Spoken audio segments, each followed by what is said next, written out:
kan fáànì fún mi bẹ́ẹ̀ sí.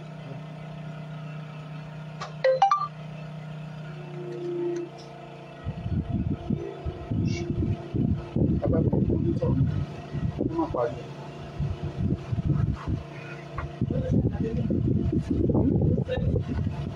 Ó dá lẹ́yìn, ó dá lẹ́yìn.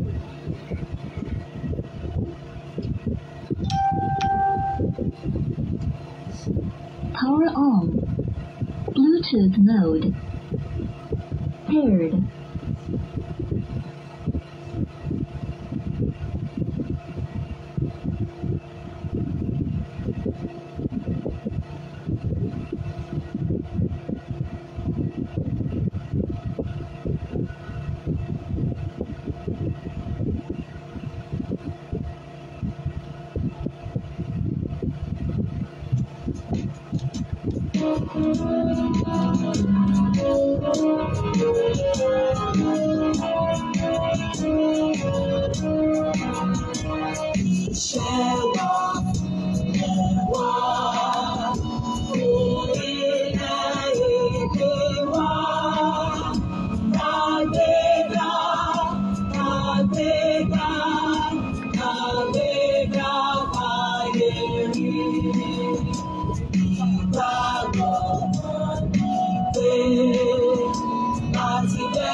Mo kí gbogbo yín pé ẹ káàbọ̀ sórí ètò. Ẹ bá wa pín ètò yìí, Ọmọlúkà lórúkọ mi. Ẹ mọ̀ pé tí o bá nídìí obìnrin èdèdè jẹ́ Kúmólú, ẹ̀yin tí ẹ mọ́ra yín sí abiyamọ tòótọ́, ẹ pín ètò yìí, ẹ jẹ́ kó rìn. Ẹ̀yin tí ẹ jẹ́ abiyamọ, tí àánú abiyamọ tẹ ní ẹ̀mí abiyamọ lára, ẹ gbọ́dọ̀ pín ètò yìí lọ́wọ́lọ́wọ́ bí mo ṣe ń sọ̀rọ̀ yìí. Ó ti délẹ̀ o. Ṣé bí mo jáde mo sọ̀rọ̀ láìpẹ́ yìí, mo ní ẹ̀yin abiyamọ ẹ lọ sún àmùrè yẹn di àmùrè pé Ọlọ́run ń fojú àwọn aṣebi hàn. Ẹni tó bá ní kò sẹ́ni tó lè mú òun tá a dẹ̀ rí pé a lè mú lóòótọ́, Ọlọ́run ọba là ń fà lé lọ́wọ́.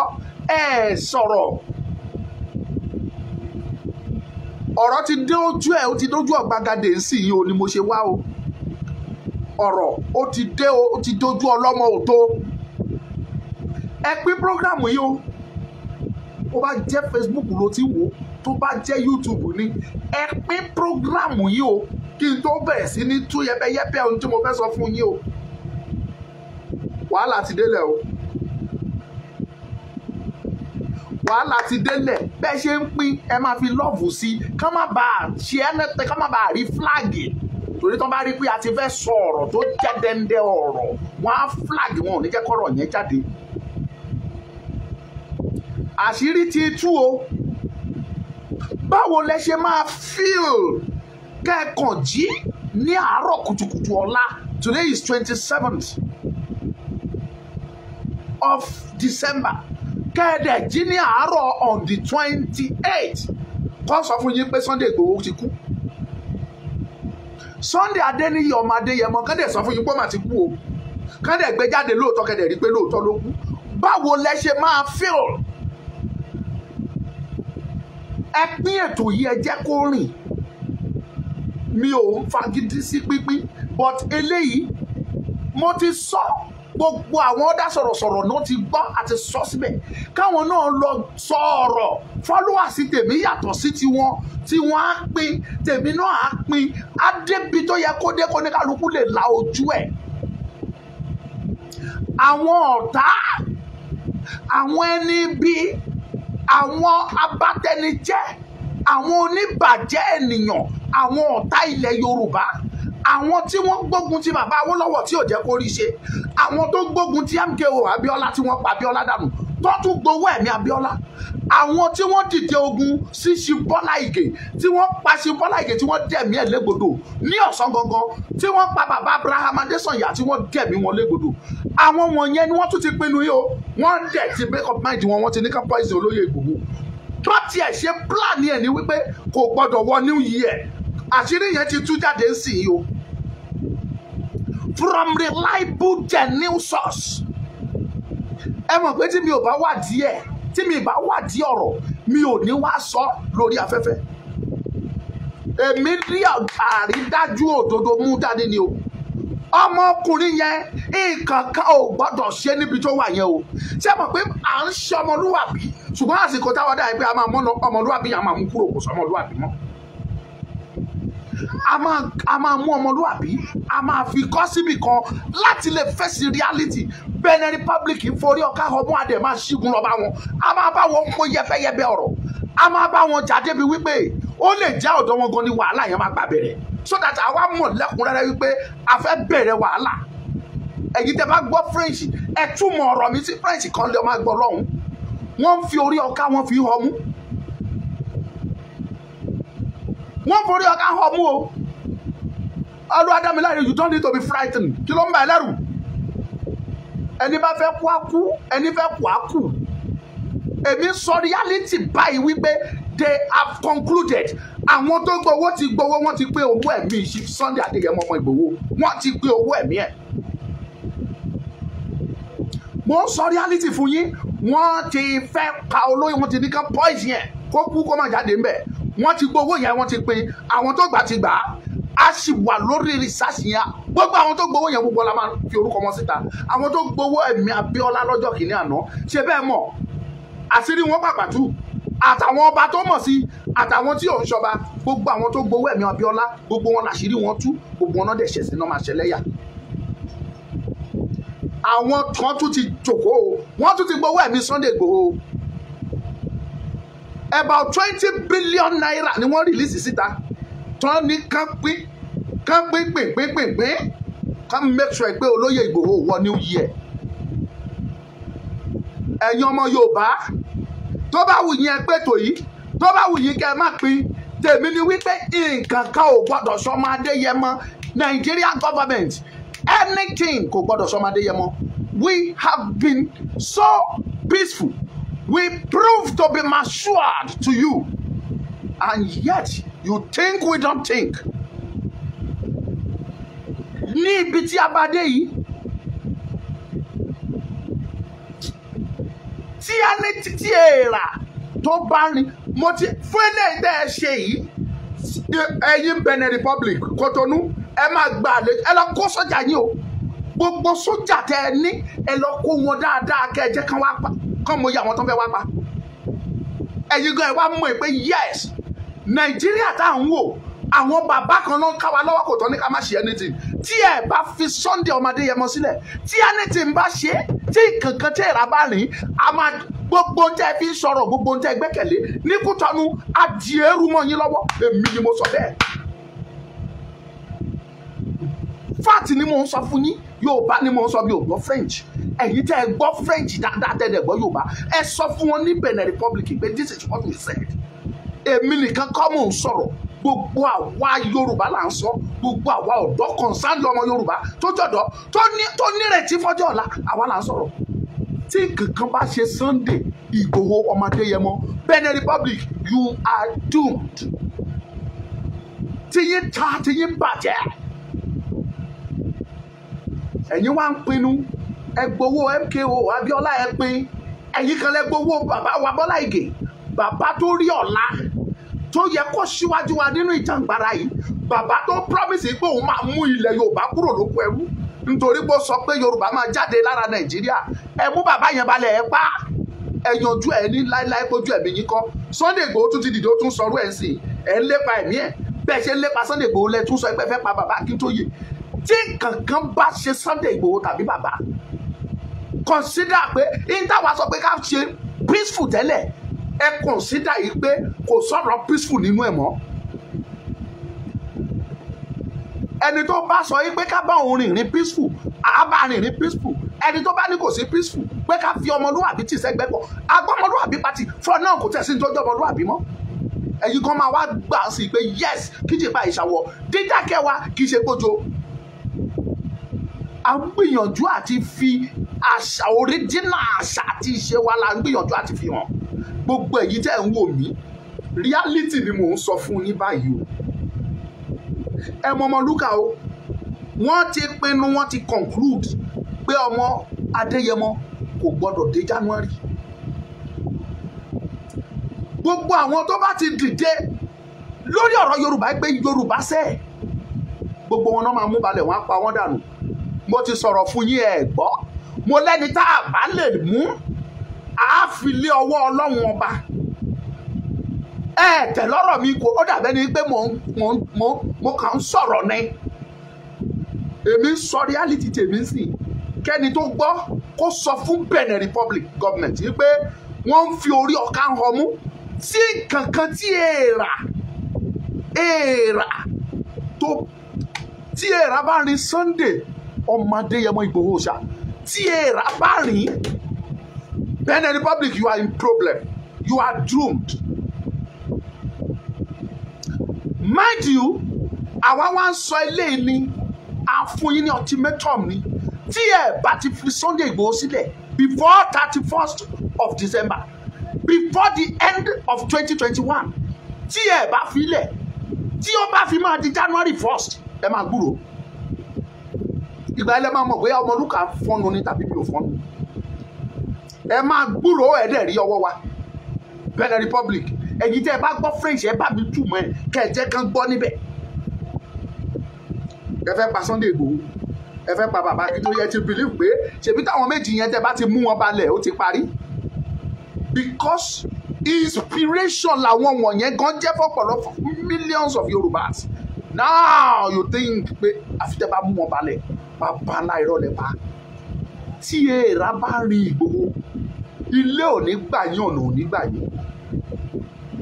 tí èèrà bá rin bàbá Akíntóyè ilé ò ní gbà yín, ọ̀nà ò ní gbà yín. ẹ̀yin Benin ti kàgbákò, ẹ ti wọ wàhálà o. Patrice Talon, president of Benin Republic de Benin, o ti forí ọkà ọmú wàhálà bá ẹ o.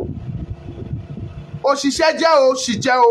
o ti jẹ tí ò yẹ kó jẹ rẹ̀ kẹ́ ẹ gbọ́dọ̀ wú. tó bá dẹ̀ wo máa bẹ ni ikú ló máa fi dá. tó o bá ti fi Sunday Ìgbòho sílẹ̀ before the end of this year, you are in big trouble. mi ò ọmọ ìlú yín kọ̀ọ̀kan tá a bá gbùrú ẹ̀ nílẹ̀ Yorùbá bí orí wọn láti ẹ̀ ti máa kọ́kọ́ bẹ̀rẹ̀. tí n bá ti discover wàmọ̀ Benin Republic lélẹ̀ ó wọ wàhálà. any citizen from Benin Republic tí mo bá rí nílẹ̀ Yorùbá wàhálà bá, ìdààmú bá, ìṣòro bá, ó fẹ́ lọ jẹ́ pè ní. tí èèrà tó bá ní Sunday ọmọ Adéyẹmọ ẹ wọ wàhálà, ẹ kàn gbáko, ẹ kọ ìdààmú, ẹ kọ ìṣòro tẹ́ ẹ̀ ní lè borí láéláé. wọ́n á fi Benin yẹn, wọ́n á fi pàtàn ni. tẹ́ bá gbàbọ̀dé tẹ́ jẹ́ kí èèrà kó ní ọmọ Adéyẹmọ. àmọ̀rọ́bà mo ń sọ fún yín náà, ẹ fi Sunday ọmọ Adéyẹmọ sílẹ̀ kọ́dún yìí tó parí. tẹ́ ẹ bá fi sílẹ̀ wàláì tàláì ẹ bá gbúrò, ẹ gbúrò sáni. ẹlẹ́rìílẹ̀-èdè nìyí. tí ìbá ṣe àwọn olórí burúkú máa ń ṣàǹfààní òyìnbó tó ń sọ pé ẹjọ́ lórí tápẹ̀ yín lórílẹ̀-èdè dànìyín. ṣé ẹ̀tọ́ Ondo town nìkan ni ẹ lè kojú ìlú Ọ̀wọ̀ nìkan ni. kí má sọ̀rọ̀ Èkìtì, kí má sọ̀rọ̀ àwọn Ìkálẹ̀, kí má sọ̀rọ̀ Ìjẹ̀bú. ta ni gbogbo yín? ẹ̀tọ́ Ìjẹ̀bú ni. ó mà ṣe o, ó mà ṣe o. irú yín ẹ̀yin wá gbogbo tí ẹ̀yin dà láyé yín Benin Republic oore ọ̀fẹ́ ilẹ̀ Yorùbá lẹ fi dà. ìṣepẹ́ kò sílẹ̀ Yorùbá, ìṣepẹ́ àṣì ẹ̀ bọ́dà pẹ̀lú yín. ẹ̀yin yẹn á tó ẹni tó lè jẹun. irú yín ẹ̀yin wá fẹ́ fi ibi sọ́fà wa. tó ẹni bá sọ ẹni tí ẹni tó ń ṣoore fún tí ò bá mọ̀ lóore ó yẹ ká sọ fún un pé aláìmoore ni ẹ́. Ẹni tó bá fi bí san oore tá a bá ṣèkà fún kò léèwọ̀. Níbi tí a bá dé yìí a fẹ́ gbé Ọmọlúwàbí pàtì, èmi sọ ilé categorically ni. Look at my face, Ọmọlúkà is my name. Ta ni yín tí èèrà mò ń repeat ẹ̀ tí ó bá rin Sunday Adéníyì ọmọ Adéyẹmọ ẹ wọ wàhálà, ẹ kàn gbáko, ẹ kàn ìdààmú, ẹ tún nísinmi nílùú yín mọ́. Ẹ lẹ́ fọ́lọ̀ òfin wo lẹ́ ní nílùú yín, kò ní dá fún gbogbo yín àtòfin yín. Ẹ̀yin fẹ́ gbàbọ̀dè fún ìran Yorùbá, ẹ ṣòfò dànù ni. Ẹ parẹ́ bí ewé mọ́mọ́ ni. Ta ni yín? Ẹ mú ọmọ ọlọ́mọ lẹ́yìn tẹ́yìn ẹ̀yin fúnra Ọlọ́run ló sọ pé kẹ́yìn fúnra yín sọ̀rọ̀. You have spoken. Ipe ọmọkùnrin yẹn rẹ́ṣẹ̀ sí lọ́rùn kò dẹ́ṣẹ̀. Ẹ dẹ̀ detain ẹ for good 5 months, even more than 5 months. Ẹ detain ẹ ìtorí wípé ẹ ní bàbá ń gbẹ́jọ́ ní Nàìjíríà tó ń kọ̀máǹdì yín. Tẹ́ ẹ bá tó orílẹ̀-èdè ṣe ẹ ṣe pa orúkọ yín rẹ́kẹ́ má jẹ́ orílẹ̀-èdè mọ́, kò ní yẹ gbogbo yín àti patrista lọ́ọ̀ yín àti mínísítà yín àti chief judge ìlú yín tó jó lórí àwọn adájọ́ ńbẹ, kò ní yẹ gbogbo yín papọ̀.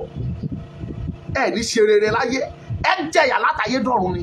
Fún ẹgbẹ́ kan tẹ dìlé ọkùnrin yẹn for good 5 months ẹ ní láyọ̀, ayọ̀ ọjọ́ alẹ́ yín ẹ máa sunkún lórí ẹ̀ ni. Kí ló dé? Kí la gbé tá ń jù? Kí la gbé tá ń jù? Kí lọmọ ọlọ́mọ ṣe? Bọ́lá Ìgè sọ̀rọ̀, ó ní ilẹ̀ Yorùbá gbọ́dọ̀ bọ́ lóko ẹrú. Gbogbo ilẹ̀ rí fídíò yẹn wò láìpẹ́ yìí, ó níbi tó ti lọ wú fídíò yẹn jáde. Ọ̀rọ̀ tí aláyé yẹn sọ, tí bàbá yẹn sọ, òun ni wọ́n mú ọkùnrin yẹn tán palẹ̀ lórí. Wọ́n ní lójú ẹ̀mí wa ló fẹ́ gba Yorùbá kúrò Nàìjíríà. Níbi tá a ti ń jẹ tá a ti ń mu òṣì, wọ́n mú bàbá yẹn wọ́n padà nù. Sunday Igboho tún ti dìde, ó tún ti sọ the same thing tí bàbá yẹn sọ níjọ́ yẹn. Ẹ tún plan ní sìn pé ẹ fẹ́ pa. Wọ́n sọ ẹ̀yin tẹ́ ń wò mí, plan wọn ni pé kó lóye má di ọjọ́, kó má di ọ̀la, kò gbọ́dọ̀ rí ọdún yìí parí. Mo ń sọ fún yín reality, mo ń sọ. Tó bá wù yín kẹ́ gbọ́, tó bá wù yín kẹ́ má gbọ́. Àwa ń sọ eléyìí ni. Àwa tán dẹ̀ ń tájẹ̀tì apọ̀ dáadáa, ìyẹn la ṣe sọ fún ẹ̀yin ọmọ Yorùbá. Nígbà bá tájẹ̀tì gbogbo wa, wọ́n ń bọ̀ lórí ìwọ náà, wọ́n ń bọ̀ lórí ọmọ yín. Ṣé bá sọ fún yín? Ẹ̀yin bá wọn pariwo 2023. Aṣojú yín, aṣojú wa. Bọ̀dọ̀ wá ṣe é ṣe kó má ṣojú ti yín o, aṣojú tàwa. A máa rí ẹ̀yin by 31st of December tí ẹ bá fi Sunday Igboho sílẹ̀, wàhálà bá yín, ìdààmú bá yín. Ẹ ti ṣì, ẹ ti kàgbákò, ẹ ti kun àgbákò. Ẹ̀yin bẹ́ẹ̀ ẹni pé mi ò tẹ́ fèsì Nàìjíríà gbọ́dọ̀, mi ò fèsì anybody. Tẹ́ ẹ bá fẹ́ràn ara yín, fúnra yín ni kẹ́ ẹ lead Sunday ọmọ Adéyẹmọ kúrò ní orílẹ̀-èdè yín yẹn, kẹ́ ẹ sanwó tíkẹ́ẹ̀tì ẹ̀ kó fi jáde. Tí èèrà bá rìn, tí kankan bá ṣe, wàhálà bá yín, wàhálà mo. Ó jì wàhálà bá yín, ìdààmú bá yín. Ìgbà ilẹ̀ máa mọ̀ pé àṣẹ lóòótọ́ ewúrẹ́ a máa bú ni jẹ, àṣẹ lóòótọ́ àgùntàn a máa gé ni jẹ. Ẹ jẹ́ kí èèrà rìn, ẹ tí ẹ gbọ́dọ̀ jẹ́ kí èèrà rìn ní èèrà ò ní rìn. Ta ni yín gan-an? Ẹ̀yin ìránṣẹ́ Sátánì aláìní òye lórí aláìbẹ̀rù Ọlọ́run gbogbo wọ̀nyí. Ẹ sọ lẹ́nu yín pọ́mọkùnrin ẹ̀ rẹ́ṣẹ̀ lọ́wọ́ ẹ̀, ṣùgbọ́n olórí yín tó wà Nàìjíríà ẹ̀ torílẹ̀-èdè ṣe a whole country tẹ́ tún gbà àṣẹ lọ́dọ̀ ẹnìkan ní Nàìjíríà tó sọ fún yín pé láyé ẹ̀ gbọ́dọ̀ fílẹ̀, ẹ̀yin náà dẹ̀ ń tẹ̀lé ẹ̀ máa torílẹ̀-èdè ṣe. You are not capable of being a nation. Why do you force yourself to be a nation? Kò ní dáa fún yín. Patrice Talon, to hell with you.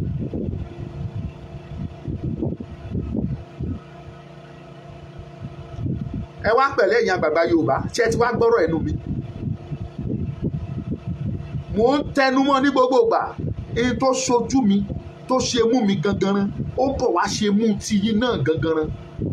Gbogbo ẹ̀yin tẹ́ ẹ mọ̀ sí ọ̀rọ̀ yìí, tẹ́ ẹ kọ̀ tẹ́ ẹ sọ̀rọ̀, tẹ́ ẹ kọ̀ tẹ́ ẹ ké síta, ẹ ní láyọ̀ lọ́jọ́ alẹ́. Ìtú tó wù yín ẹ wá fọmọlúkà pa, mo ti sọ ilé náà rọrọ̀ mọ́. Àfiwọ́ tó bá jẹ́ pé o gbé ìgbésẹ̀, àbá àmọ́mọ́ tó o bá ń gbé ìgbésẹ̀ lábẹ́ pé àfi tí Ìgbòho bá jáde níbi tó wà yẹn tó o gbé táwa ò tiẹ̀ mọ̀, ìwọ gán mọ̀ ipò di dandan ọ̀la ẹ gbọ́dọ̀ dáa, o gbọ́dọ̀ láyọ̀ lọ́jọ́ alẹ́.